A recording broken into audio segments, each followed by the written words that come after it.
Hi గారు, welcome to our channel. ప్రస్తుతం మనతో పాటు దాము బాలాజీ గారు సీనియర్ జర్నలిస్ట్ ఉన్నారు. వారితో ఒకసారి మాట్లాడదాం. సార్ నమస్కారం. సార్ పోలీస్ కస్టడీలో ఉన్న జానీ మాస్టర్ నిన్నటి విచారణలో మొత్తం చాలా కీలక అంశాలు బయట పెట్టేశాడు. అందులో మేజర్గా వచ్చేసి సుకుమార్ గారికి మొత్తం తెలుసు అని చెప్పేసి ఆయన మీద కూడా నెట్టేసే ప్రయత్నం చేశాడు అని అంటున్నారు సార్. మరి విచారణలో ఏ అంశాలైనా బయట పెట్టాడు, మరి సుకుమార్ గారి పేరు కూడా చెప్పినట్టుగా వస్తున్న వార్తలపైన నిజంగా చెప్పాడా లేదా, ఏం జరిగిందంటారు? జానీ మాస్టర్ అరెస్ట్ అయ్యాడు. మనకు తెలుసు ఆయనకి అక్టోబర్ 3 వరకు రంగారెడ్డి కోర్టు జ్యుడిషియల్ కస్టడీ విధించింది, జైలుకి విధించింది. ఆయన చెంచల్గూడ జైల్లో ఉన్నాడు. చెంచల్గూడ జైల్లో కూడా ఆయన్ని ఖైదీలు కొట్టారని కొంతమంది చెప్తున్నారు. ఎందుకంటే హిందూ ముస్లిం అనే యాంగిల్ కూడా ఇక్కడ వచ్చింది. ఇది లవ్ జిహాద్ అని కూడా బీజేపీ వాళ్ళు ఆరోపించారు. సో ఎందుకంటే ఆ అమ్మాయి హిందువు, ఇతను ముస్లిము. తను మొదటి భార్య కూడా ఆమె పేరు సుమలత. తర్వాత పెళ్లి చేసుకున్నాక ఆమెను ఆయేషా అని పిలుస్తున్నారు. సో ఆమెను కూడా ఇలాగే చేశాడు. ఈ అమ్మాయిని కూడా హిందూ మతం నుంచి ముస్లిం మతంలోకి మారమని ప్రెజర్ చేసి పెళ్లి చేసుకోమని ప్రెజర్ చేశాడు అనేది ఆ అమ్మాయి ఇచ్చిన కంప్లైంట్లో కూడా అదే ఉంది. అందువల్ల ఆ యాంగిల్లో ఇతని మీద హిందూ ఖైదీలు కొంతమంది దాడి చేశారని కూడా వార్తలు వచ్చాయి. ఏదేమైనా ఇతని పోలీసులు గోవాలో పట్టుకున్నారు. మనకు తెలుసు 2-3 రోజులు ఇతను అప్స్కాండ్లో ఉన్నాడు.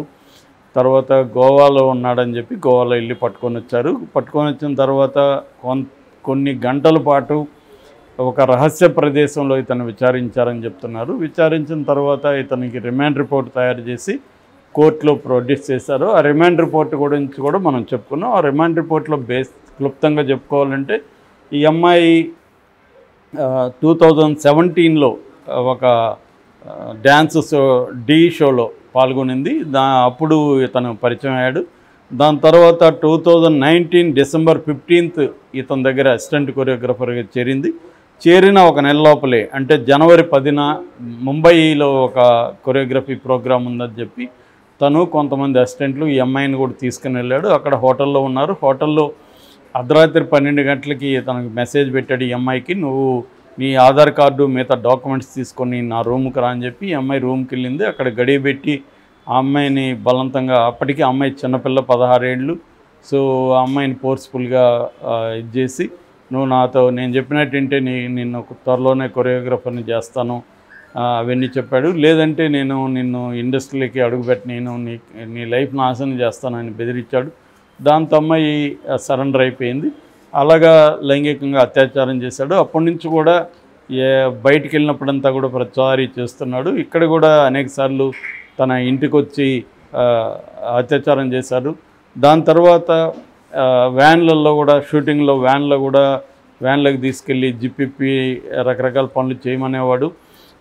ఆ తర్వాత వీళ్ళ భార్య ఇతను కూడా వచ్చి, భార్య కూడా నా హస్బెండ్ని పెళ్లి చేసుకో, నువ్వు మాకు ఎంతమంది భార్యలు ఉన్న ఇబ్బంది లేదు, నేను కూడా నీలాగే హిందూ అయినా పెళ్లి చేసుకున్నాను కదా, నువ్వు కూడా పెళ్లి చేసుకో అని అన్నారు. తర్వాత ఇతను మతం మారి నువ్వు మా మతంలోకి వచ్చి పెళ్లి చేసుకొని కూడా బెదిరించాడు. ఒకవేళ నువ్వు ఇది లేకపోతే నేను చంపేస్తానన్నారు. నన్ను దాడి కూడా చేశారు, ఫిజికల్గా కొట్టారు అనేసార్లు, గోడకు కూడా నా తల తీసుకెళ్ళి కొట్టాడు. ఆ తర్వాత నేను దూరమయ్యి కొరియోగ్రఫీ చేసుకుంటుంటే నాకు ఛాన్సులు రాకుండా కూడా షూటింగ్ల దగ్గరికి వచ్చి గందరగోళం క్రియేట్ చేయడం, ప్రొడ్యూసర్ని డైరెక్టర్ని ఇండైరెక్ట్గా బెదిరించడం, ఇవన్నీ కూడా చేశాడు. సో నేను ఈ టార్చర్ తట్టుకోలేకుండా ఇప్పుడు కేసు పెడుతున్నాను అనేది మనకి రిమాండ్ రిపోర్ట్లో ఆ అమ్మాయి చెప్పిన వెర్షన్.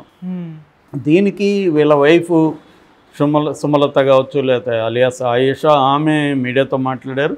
ఆమె వెర్షన్ ఏంటంటే, మేము ఎప్పుడు బెదిరించలేదు, అసలు మా హస్బెండ్ ఎప్పుడు ఆమెను లైంగికంగా ఏ రకంగానూ వేధించలేదు.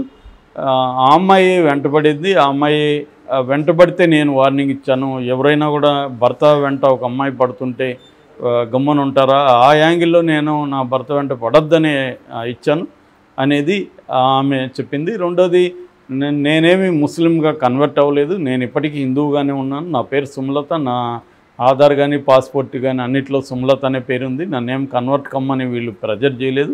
కాకపోతే వాళ్ళు ముస్లిం దీంట్లో ఉన్నారు కాబట్టి రిక్వెస్ట్ చేశారు. బయటికి వెళ్ళినప్పుడు కొద్దిగా ముసుగేసుకోమన్నారు. నాకు అది ఇబ్బంది ఏమీ అనిపించలేదు, వేసుకున్నాను. అలాగే నన్ను వాళ్ళు ఆయేషాని పిలుచుకుంటామన్నారు. దానికి కూడా నేను ఓకే చెప్పాను. నా అంగీకారంతో వాళ్ళు చేశారు తప్ప నన్నేం ప్రెజర్ చేయలేదు. అనేది కూడా ఆమె సర్టిఫికేట్ ఇచ్చింది. ఇంకొక పాయింట్ కూడా ఆమె లేవదీసింది, అదేంటంటే 2022లో వీళ్ళిద్దరూ హీరో హీరోయిన్గా ఒక సినిమా యథారాజ తథా ప్రజ అనే సినిమా రిలీజ్ అయిన పూజ ఆ రోజు జరిగింది 2022 ఆగస్టు 22న. ఆ రోజు శర్వానంద్ వచ్చి దానికి పూజ కార్యక్రమాలు చేశారు చీఫ్ గెస్ట్గా. ఆ రోజు కూడా ఒక టీవీ ఛానల్ కోసం జానీ మాస్టర్ అమ్మాయిని ఇంటర్వ్యూ చేస్తున్నాడు. అందులో సరదాగానే మాట్లాడుతున్న అమ్మాయి, మీరు నాకు లైఫ్ ఇచ్చారు మాస్టర్, మీ దగ్గర నేను పనిచేయడానికి ఇప్పటికి కూడా నాకు ఇంట్రెస్ట్, మీ దగ్గర చాలా నేర్చుకోవాలి నేను అని అంటుంది.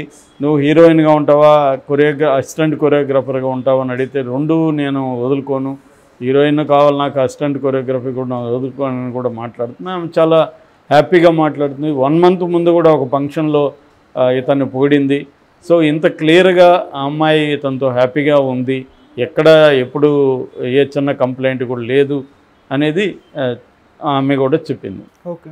అయితే దీని పట్ల సమాజం కూడా రెండుగా విడిపోయింది. కొంతమంది ఆ అమ్మాయి వాడుకున్న రోజులు వాడుకునింది, ఇప్పుడు కేసు పెట్టిందని అంటున్నారు. కొంతమంది ఏమో అమ్మాయికి విధి లేదు కాబట్టి ఇన్ని రోజులు తను భరించింది, ఇప్పుడు బయటకు వచ్చింది అనేది అంటున్నారు. ఏదేమైనా పోలీసులు అయితే ఆ అమ్మాయి వాదంతో కన్విన్స్ అయినట్టే కనబడుతుంది. ఎందుకంటే తన మీద పోక్సో కేసు, పోక్సో అంటే protection of children from sexual offences, ఆ యాక్ట్ అనేది విగరస్ యాక్ట్, రిగరస్ యాక్ట్, దాని కింద కూడా ఇతన్ని పెట్టారు. దాంతోపాటు 376 రేపు, తర్వాత పోష్ యాక్ట్, పోష్ అంటే prevention of sexual offences in work place, దాని మీద దాంట్లో కూడా harassment, sexual harassment in work place, అది కూడా పెట్టారు. సో దీంట్లో ఇప్పుడిప్పుడు ఆయనకి బెయిల్ వచ్చే ఇదైతే కనిపించట్లేదు. ఇప్పుడు ఆయన్ని 5 రోజులు కస్టడీకి అడిగితే రంగారెడ్డి కోర్టు 4 రోజులు కస్టడీకి ఇచ్చింది. ఈరోజు కస్టడీకి అయిపోయింది, ఈరోజు కోర్టుకు పెడుతున్నారు. కోర్టు ఆయనకి మళ్ళీ రిమాండ్కి ఇస్తుంది. అక్టోబర్ 3 వరకు ఆయన రిమాండ్లో ఉండాల్సి వస్తుంది. ఈ లోపల బెయిల్కి కూడా వాళ్ళు అప్లై చేసుకున్నారు. దాని మీద కూడా తీర్పు వచ్చే అవకాశం ఉంది. అయితే ఈ కస్టడీలో ఆయన ఏం చెప్పాడు అనేది ఇప్పుడు బయటికి వార్త వచ్చింది. కస్టడీలో ఆయన ప్రధానంగా రివర్స్ చెప్పాడు. అదేంటంటే, నేను ఆ అమ్మాయిని ఎప్పుడు వేధించలేదు, ఆ అమ్మాయే నన్ను వేధించింది అనేకసార్లు, నన్ను పెళ్లి చేసుకోమని ఆమె వేధించింది. చివరికి నేను ఈ వేధింపులు తట్టుకోలేక ఒకసారి సుకుమార్, ఎందుకంటే పుష్పాల్లో కూడా మేము పనిచేసాం, సుకుమార్కి దగ్గరికి తీసుకెళ్ళిన ఇష్యూలు సుకుమార్ కూడా ఈ అమ్మాయిని పిలిచి మాట్లాడాడు. ఎందుకమ్మా అతన్ని వేధిస్తున్నావు, ఆల్రెడీ పెళ్ళి అయింది కదా అని సుకుమార్ కూడా పంచాయతీ చేశాడు. అయినా కూడా ఈ అమ్మాయి వినలేదు. ఇలాగ పంచాయతీలు నడిచాయి చాలాసార్లు, అందరికి కూడా తెలుసు, మీరు కావాల్సింటే వాళ్ళని అడగండి, సుకుమార్ని అడగండి అని అతను చెప్పినట్టుగా తెలిసింది. దీని వెనుక కుట్ర ఉంది. ఆ అమ్మాయి అయితే సొంతంగా కేసు పెట్టే పరిస్థితి లేదు. ఆ అమ్మాయిని ఎవరో ప్రోత్సహించి కుట్ర చేసి నా మీద కేసు పెట్టించారు అనేది కూడా నిన్న అతను ఈ 3 రోజుల్లో చెప్పినట్టుగా తెలుస్తుంది. ఓకే. అంటే ఈ జనరల్గా ఎవరైనా కూడా పోలీసులకు కావచ్చు లేకపోతే కోర్టులకు కావచ్చు తాను నేరం చేశారని ఎవరు చెప్పరు. రెండోది, అతను నేరం చేశాడని లేదని మనం అయితే జడ్జి చేయలేము, అది వేరే విషయం. కానీ అతను ఒక ముద్దాయిగా నేరం చేశాడని అతను ఒప్పుకోడు కదా. ఖచ్చితంగా కోర్టులో ప్రూవ్ చేయమంటాడు, ఛాలెంజ్ చేస్తాడు. మామూలుగా జరిగేదైతే వీళ్ళిద్దరి మధ్య ఏం జరిగిందో మనం చెప్పలేం. కానీ మామూలుగా ఇండస్ట్రీలో ఏం జరుగుతుంటుంది, మామూలుగానే ఈ డ్యాన్స్ మాస్టర్ల అసోసియేషన్ ఎలా ఉంటుందంటే ఇంకా ఫెడరల్ రిలేషన్షిప్సే ఉంటాయి. డ్యాన్స్ మాస్టర్ అనగానే అందరూ వచ్చి కాళ్ళకు మొక్కడాలు, అతని మాటే వేదంలాగా ఉంటుంది డ్యాన్స్. కానీ ఇటు స్టంట్ మాస్టర్ వీళ్ళిద్దరిది అలాగే ఉంటాయన్నమాట. ఇప్పటికి నేను గత 20 ఏళ్ళ పైన చూస్తున్న నో చేంజ్, చాలా విషయాల్లో చేంజ్ అయింది కానీ వీళ్ళ విషయంలో కాలేదు. జనరల్గా సినిమా ఇండస్ట్రీలో కొంత ఫెడరల్ రిలేషన్స్ ఉంటాయి. అంటే డైరెక్టర్ అంటే కూడా విపరీతంగా భయపడడం, డైరెక్టర్ చెప్పినట్టు వినడం, ఇవన్నీ కూడా జరుగుతుంటాయి. ఇప్పుడిప్పుడు కొంత చేంజ్. రామ్ గోపాల్ వర్మ లాంటి వాళ్ళు ఈ విషయంలో చాలా రాడికల్గా చేంజెస్ తీసుకొచ్చారు. ఆయన ఎక్కడ అటువంటి ఫెడరల్ రిలేషన్షిప్స్ ఆయన దగ్గర ఉండదు, ఈక్వల్గా ఉంటుంది. సో అలాగే కొంతమంది ఇప్పుడు శేఖర్ కమ్ముల కానీ న్యూ జనరేషన్ డైరెక్టర్లు అంతా కూడా ఫ్రెండ్లీగా ఉంటారు. అలాగే ఫెడరల్ రిలేషన్షిప్స్ అనేవి సినిమాల్లో ఉంటాయి. ఉన్నప్పుడు ఎక్స్‌ప్లాయిటేషన్ చేస్తారు. గతంలో కూడా డైరెక్టర్లు, ప్రొడ్యూసర్లు హీరోయిన్లని చేయడం, కొంతమంది విధి లేక దానికి సరెండర్ అయిపోవడం, ఇవన్నీ చూసాము. ఆత్మహత్యలు కూడా మన సిల్క్ స్మిత లాంటి వాళ్ళు ఆత్మహత్యలు చేసుకున్నారు, ఇవన్నీ చూసాం మనం. అవన్నీ లేవని చెప్పలేము మనం, జనరల్గా ఉంటాయి. అయితే అమ్మాయిలు, ఇవాళ వస్తున్న అమ్మాయిలు అయితే కాన్షియస్గానే ఉండారు, తెలిసే చేస్తారు తప్ప ఎవరో ఫోర్స్గా సినిమా ఇండస్ట్రీలో విధి లేక చేస్తారని నేను అనుకోను. వాళ్ళు విధి లేదా ఉందనేది పక్కన పెడితే వాళ్ళకైతే సంపూర్ణంగా అండర్స్టాండింగ్ ఉండే వీళ్ళకి ఇది ఇస్తే మనకి ఇది ఇస్తారు అని ఒక క్విడ్ ప్రోకో లాంటిది. ఇప్పుడు అతని పాయింట్ ఆఫ్ వ్యూ ఏంటి, 10 మంది అమ్మాయిలు కొరియోగ్రాఫర్లుగా రెడీగా ఉన్నారు, నీకేం మాత్రం ఎందుకు ఇవ్వాలనేది అతను అడగచ్చు. దానికి అమ్మాయి అతను ఏమడుగుతున్నాడు, అది ఇస్తే మనం టాప్లో ఉంటాం కదా అని ఇతను అనుకోవచ్చు, ఈ అమ్మాయి అనుకోవచ్చు. ఇది సినిమా రంగంలో కాదు, అన్ని ఫీల్డ్లలో ఉంది. సాఫ్ట్వేర్ ఇండస్ట్రీలో కూడా బ్యాక్ డోర్లో ఉద్యోగం ఇప్పించేవాళ్ళు ఇదే అడుగుతారు అమ్మాయిల్ని. అట్లాగే రియల్ ఎస్టేట్లో ఆ మధ్య నేను కూడా విన్నాను, ఈ ప్లాట్ కొంటే నేను మీతో ఒక రోజు గడుపుతానని అమ్మాయిలు ఆఫర్ ఇచ్చిన సందర్భాలు ఉన్నాయి. ఇలాగా తన శరీరాన్ని ఒక ఇన్వెస్ట్మెంట్ లాగా భావించి, శరీరాన్ని ఒక ప్రాపర్టీగా భావించి దీన్ని యూజ్ చేసుకుందాం అనుకునే అమ్మాయిలు కూడా ఇవాళ పెరిగారు బాగా. కాబట్టి ఇది తేలాల్సింది లీగల్గా కోర్టులోనే, మనం ఏం చెప్పలేం. బట్ సుకుమార్